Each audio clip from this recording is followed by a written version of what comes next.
একটা সময়ের পর মানুষ আর মানুষের সৌন্দর্যের প্রেমে পড়ে না। কারো সুন্দর চুল, সুন্দর চোখ, সুন্দর ঠোঁট এর কোনো কিছুই তাকে আকৃষ্ট করে না।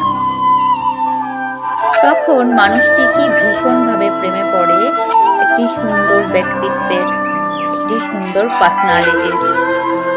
তার কথা বলার ধরন, তার কাজের প্রক্রিয়া, এই সব কিছুই তাকে মুগ্ধ করে। ম্যাচিউরিটির সাথে সাথে মানুষের পছন্দ বদলায়, তার রুচিবোধ বদলায়। তখন আর একজন দায়িত্বজ্ঞানহীন সুন্দর মানুষ তাকে আকৃষ্ট করতে পারে না। মানুষের এই সুন্দর চোখ, সুন্দর চুল, সুন্দর ত্বক এই সব কিছুই নশ্বর। থেকে যায় শুধু তার সুন্দর পার্সোনালিটি, সুন্দর ব্যক্তিত্ব।